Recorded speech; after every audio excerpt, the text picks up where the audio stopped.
Well, let's have a look at the first for you, Brendan. The Winger Maserati over the 2,100 metres Fairlar, currently New Zealand Cup favourite, 290 and 130 ahead of Joe's Legacy, has good support and final suggestion as well. Thad Taylor, to you, Fairlar support in that New Zealand Cup and today as well? Yeah, look, we obviously touched on it earlier. Fairlar, Aidan, building towards the New Zealand Cup. As I look back at this market, and I probably haven't seen it for about 45 minutes to an hour, and geez, all the money's been on Fairlar. Clearly the worst result. He's got 15 times the amount of money as the second favourite, or the second best back runner, and that's actually for Tachi in the race out there at $9. Look, he is going to get back. Stephen said that he's got to settle if he's going to run out the 2 miles of the New Zealand Cup. So look, a Joe's Legacy or a final suggestion, they are going very well, and if they are a few lengths in front of him at the 300 metre mark, I'd suggest we are a chance. But if he's going to win a New Zealand Cup, and someone had $2,000 during the week to say he will, he's going to be winning this. And yeah, $2.90, look, I don't know if that's going to hold up, Aidan. Just to give you some idea, 1,050 multi-bets through Fairlar and 99 through Joe's Legacy. So pretty dominant in the first. Everyone thinks they're going to get off to a winning start with Fairlar. Yeah, well, he's won from the back at Ellerslie before. He's had 3 starts at Ellerslie for 2 wins and a placing. Let's have a look at the speed map. Final suggestion getting forward here along with Blue Tent 22, Diesel, no loitering as well. How did you think Fairlar would go today, BP? Look, it's a track that he's operated on. Look, this is a venue where he's picked up his 2 victories, so I'm quite excited to see him back here at Ellerslie and probably maybe even confirm his favouritism for the New Zealand Cup. As we heard there from Thad, he's been backed into $6. You could have got $8 probably at the beginning of the week, I think it was, for the New Zealand Cup. So there's a big opportunity here to be able to sort of cement that favouritism. Yes, Joe's Legacy is probably the horse that they need to be worried about, and final suggestion, just with their runs under the belt and where they can position up in the race. But you'd like to see him sort of stoking up centre part of the track and really showing that his staying prowess over the 2,100 metres. So I was happy to be on him today, Aidan, and be part of one of those 1,000-odd punters that are playing him in multis. Fair enough. Why not? Let's join the bandwagon. Let's move you on to race 4. Next race we want to focus on here, Brendan. This one is the Mondiali 1400, rating 72 over that sprint trip. Swiss Watch at 350 and 140 after just dominating them from the front at Hastings. You're getting support around Save the Date at 5. Terrific, the ex-stablemate, is that not the case? No, it's up Ruakaka, there's 6 and 195. Chelsea Bow and King's Cross at 8s as well. Thad, to you, money here, race 4? Yeah, look, Swiss Watch obviously won well the last race there on the last race of the Hastings Carnival, and look, we have had a $6,000 bet on Swiss Watch, and it was clearly the worst result. As I say, I probably looked at this market about an hour ago as well, and Swiss Watch was dominating it just in the last hour. Save the Date, who comes out of that fillies and mares race there at Hara behind Nicoletta, has been a bit of a significant mover. You see $3.90 on totes currently. I think it was $6.50 or even $7 probably an hour ago, into $5 around Save the Date. So they really do have it down to 2, Aidan. King's Cross, a bit of money there at $8. And Terrific right in the market at 6, but a little bit friendless currently. Look, it was all about Swiss Watch. And now I'm just seeing a bit of a swing towards Save the Date. It'll be interesting to hear yours and Brendan's thoughts. Yeah, I had it on top for sure. I thought the running Group 3 company last time out, that was Wait for Age, and it was only a length and a half from Nicoletta, who's a Group 1 performer, back to 72s, looks tough. Swiss Watch and Hatton Garden, the speed horses.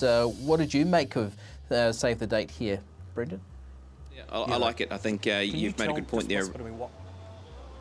You've made a good point around the 2 runs there from Save the Date recently, and of course beating them behind Nicoletta when last presented in the Taranaki Breeders.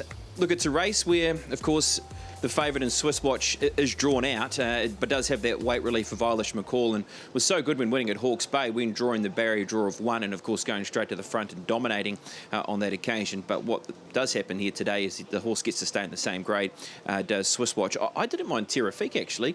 Look, I thought Terrific, with the way this horse won when first time to the races for Gibbs and Bradley, just a change of environment, and so often you can see this, that a change of environment, you just get a horse back in that happy place, and that's clearly happened here with Terrific, because as we all know, this horse was highly touted by Roger James as a horse who was seriously good, and I thought this was a very good win, considering the way that he's just been able to pick them up and drop them over 1,400 metres. It just showed some of his old form, the way that he won his couple of races to Terrifique. So, look, I was happy to have a bit of a nibble on him. He is drawn out. He's probably going to get back and he's going to look to try and come over the top of them. Other watches in the race are probably the 8 in King's Cross. He operates well here. Of course, don't forget he did run second in a Dunstan Feeds 1500 metre race behind Living on a Prayer. Did this horse and is second up this campaign, and certainly liking the chances of Save the Date. And Chao Su Bao, he got home well enough out wide in his trial. He has been an awfully hard horse to catch, and he's been a bit of a money muncher, his Chao Su Bao. But his trial was okay when recently presented out of Titiko. Next to go is the 5th, the Logistics Group 1600, and demonetisation at 195 dominates betting here. Not a bad field though, Thad. No, it's nice. And look, Sheriff was a favourite in the when they last met at Matamata and copped a bit of a wet track that day. You'd suggest there might still be a bit of value left in Sheriff, maybe at $3.30. And saying that, clearly best backed is the favourite, demonetisation. We've lost a couple out of this Beauty Way ticket to Roe Pacquiao. $1.95. That price holding up, but we have seen some significant 4-figure bets around demonetisation to take out race number 5 of the day. Sheriff was very good, and the good track will certainly suit him, so I still think he's right in play. And obviously, the esteemed ownership of the 2 Andoyas will be hoping he can go back-to-back and move on his way. He does look a stayer in the making, and the mile suited last time. Certainly a little nibble around Andoyas. Best back demonetisation. But Sheriff fans are not ruling out a return to the winning circle for him either. Yeah, 3.5 kilogram swing in the way of Sheriff. How do you assess this one, Brendan? Look, I think demonetisation can use the barrier draw, be put in the race, and very similar to an Auckland Guineas when this horse won here, that he can find himself in winning form. Look, his run here was huge, wasn't it? From demonetisation, he's had an awkward gate here and he's been caught 3 wide. And Deals and Heels has had a softer trip and has been able to come underneath, and that's been the real winning of the race for Deals and Heels over demonetisation. So his run's been courageous. Look, I thought there was enough in Sheriff's run. Look, a lot of talk about the track condition there out of Matamata. Was it really a slow 8 in terms of how the times were reading? You'd probably say it was more sort of bordering on a dead surface there.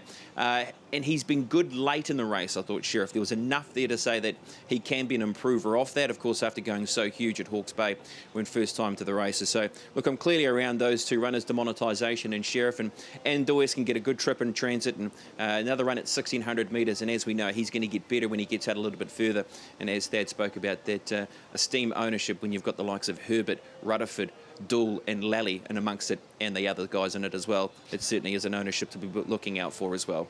Yeah, one of ours, Jason Tant, one of our colleagues, and also a few producers involved as well. Partners Life Soliloquy Stakes Group 3 level for the 3-year-old fillies. I went Sheriff in that last race, just out of interest. Media Sensation, 310 and 125, looks hard to beat. Queen of Air bringing Waverley form. Geez, there's a bit of Waverley form coming into today's meetings for you to assess that. Yeah, not to sort of Waverley to Ellerslie, not too traditional, but gee, she was dominant that day. She really put them away easily, resuming. Punters did make a stack too, and look, all the early money was with Queen of the Year. Fair to say we probably got this market a little bit skew whiff when we opened, Aidan. Actually had London Express as a slight favourite in the race. Now Media Sensation, a clear favourite, and Queen of the Air, a clear second favourite. Look, all the early money was with Queen of Air. Just in the last hour or so, we have seen a swing back to Media Sensation. So they have got it down to 2 here. Look, Annie O'Kay's an interesting runner. Boy, oh boy, we copped an absolute pasting when it won at Avondale. Huge odds it went round at. Well, certainly opened at anyway. $10. I think that was out in the 20s somewhere in this race. So they're looking to go back-to-back with Annie O'Kay. Scanning down the page for anything else, Aidan, that's probably about it. Magic Condor out there at 31s is currently a losing result for us. But yeah, best bet Queen of the Year thus far. But as I say, just a swing back in the last hour or so towards the favourite Media Sensation. Okay, Brendan, we'll have a look at the speed map for the soliloquy and see Nali Secundus and Queen of the Year getting on speed. What do you like? Look, it's hard to go past Media Sensation as she builds towards that 1,000 guineas and she gets up to 1,400 metres. You'd imagine she's going to get a nice trip in transit in the race. And I love the way that she's been able to work home last Saturday out of Rotorua. They rode her cold. There was enough pressure for her to be able to come around here and finish over the top of them. Gee, more wonder was unlucky in this race. It runs up in the first race at Trentham. But this is Media Sensation taking the race out. London Express. Now, this horse is on top of the ground here this afternoon, but gee, you can't discount this horse because it was a very good run off a wide gate, considering the run it had to put in up against Peaceful when last presented to the races in the O'Leary Stakes. Yes, Queen of the Year, who's taken a stack of cash.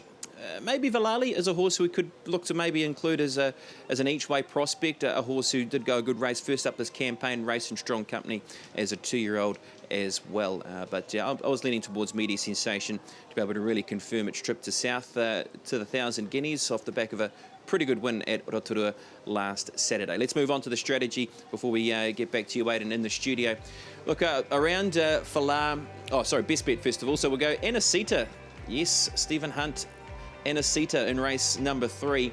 This horse was desperately unlucky at Tauranga, and any sort of luck in that race could have gone very close to winning. You watch past the post, it is buzzing past them all. Anacita in race number 3, Opie Boston takes the ride. I didn't mind All Roads in race number 7. I thought the trial was good. Horse has shown good quality in the past and has a good gate with Chris Dale doing the riding aboard All Roads at sort of $10. Calligraphy's been a little bit of a spec in that race as well. I noticed 10s into about $7.50. Strategy, playing around Falar, Anacita and Demonetisation in a $40 win multi. We'll go All Roads and also Calligraphy as an each-way bet, and Vainglory in the last should really lap up 2,400 metres. This is a horse who is a half-to-win transigent and has a good gate. Beaten by a barrier draw last time to the races, should get a nice sit in the race, and for an informed trainer in Cody Cole. Aidan, will pass it back to you. The first here at Northern Headquarters, 12:28.